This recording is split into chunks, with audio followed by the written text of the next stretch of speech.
Hello, my friends, and thank you for viewing.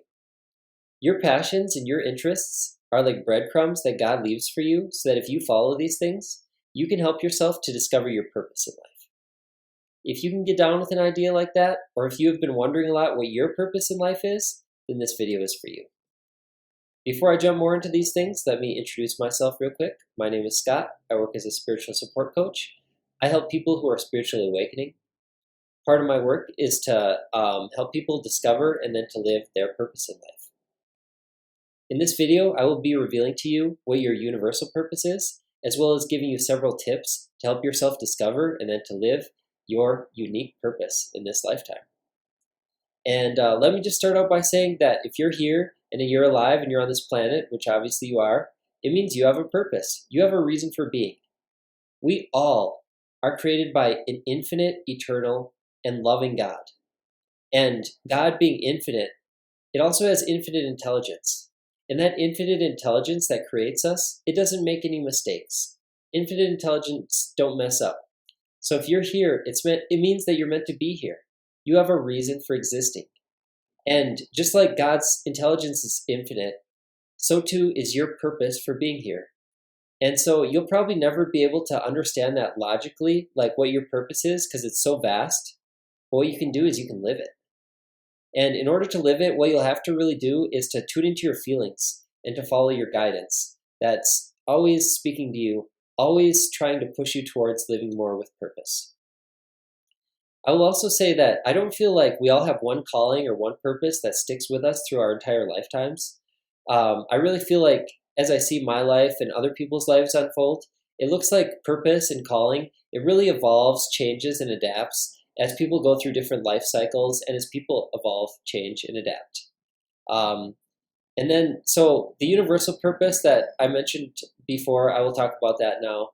We all have a universal purpose, which is to embody, express, and then enhance the essence of God into this material world. We are all here to bring more love, peace, joy, truth, bliss, all those qualities of God into this material creation.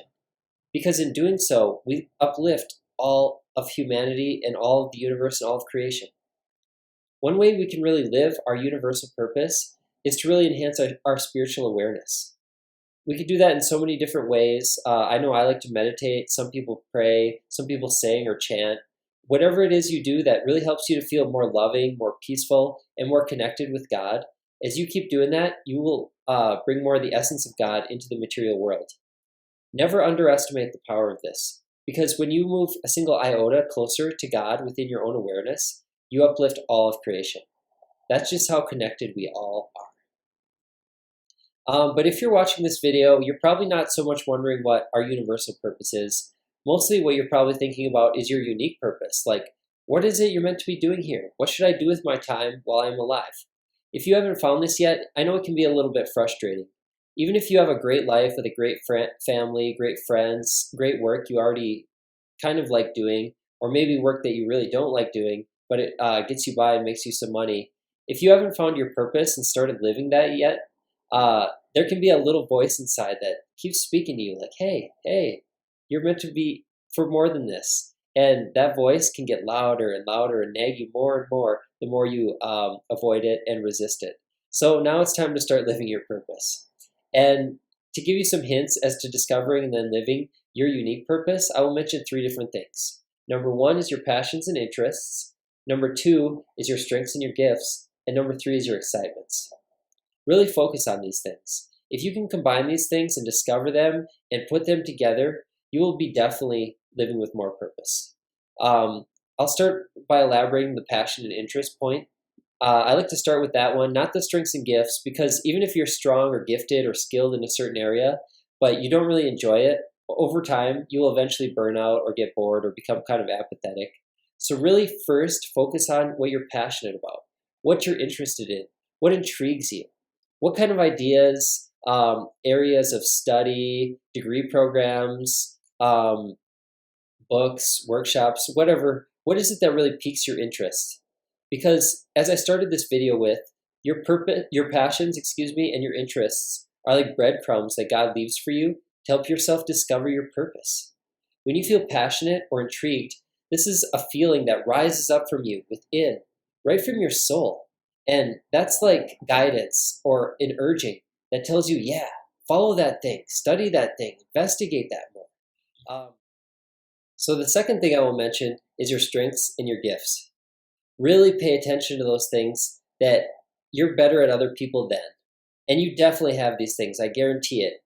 Maybe you're a good listener or a good speaker. Maybe you're just a good friend, or maybe you're gifted in certain areas of study. You were good at certain things in school. Maybe you're good with mechanics or good with athletics. Whatever it is, we are all given certain gifts and strengths by God, most likely to offer these things to the world. So these can really give you kind of a clue into what your purpose is in life. And I can tell you one of my strengths and gifts, it isn't recording YouTube videos. I feel like I have a message, and I feel like I can help people by sharing the knowledge I have, but I'm not necessarily great at this if you haven't noticed. But whatever your strengths and gifts are, really focus on those things and try to mix them with your passions and interests so that you can really become skilled at these things more quickly. So the third thing that I mentioned is your excitements. Excitement is another form of guidance. It's telling you, yeah, whatever that idea or that thing you just discovered is, really pursue that. Go after that. When you feel excited about something and then you follow that, like you're automatically living with more purpose because you offer more happiness and joy to this world. So really focus on those three things: passions and interests, your gifts and your strengths, and then your excitements. If you can merge those things and then live them, you will already be living life with more purpose. That is because as you live those things, you will already be offering more joy, happiness, and enlivenment to this world. But then if you can really combine these things and find a way to help people or help plants or life or the earth as a whole in the process, then you will also add more meaning to your life. And as I've noticed in my life, and as I've seen it play out in other lives, what we really have to do when we discover what our interests are, our gifts, and then what our purpose is we really have to stay committed to following that and to living it out to the best of our ability no matter what. It will make your life so much better when you live your life with purpose. It will make you feel more alive. It will improve your health, your happiness, your emotions, your mind. Everything will get a great boost if you're living with your purpose. And the reason I mentioned commitment and come on kind of strong there is because I've just noticed that there's so many things after a person identifies their purpose that can hold people back from living it. So many things can hold people back from living their purpose. This could be their fears, apprehensions, concerns, financial worries. It could be the opinions of others they're worried about. Maybe you find your purpose, your passions, and they're kind of different, maybe a little different than you expected, and they kind of don't fit the norm. Myself, for example, I talk about the word consciousness a lot in the work I do. And to some people, I'm probably a real weirdo. But what I do, it makes me feel happy and alive, so I keep doing it. And as I know, as I offer more of this happiness and this passion to the world, I just help humanity out.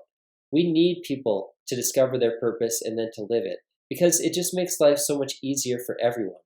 And we need to create a world where one day children will be assisted in discovering their passions, interests, and ultimately their purpose so that they can live life with that happiness and that enlivenment. And they can do the work that God has put them here to do. So I'll end this video by saying I really encourage you and hope that you do follow your purpose, your passions, your interests, identify your strengths and your excitements, and then live these things. Because as you do, you will be really creating a lot more enjoyment in your life and giving all of humanity more opportunity for enjoyment. Thank you, my friends.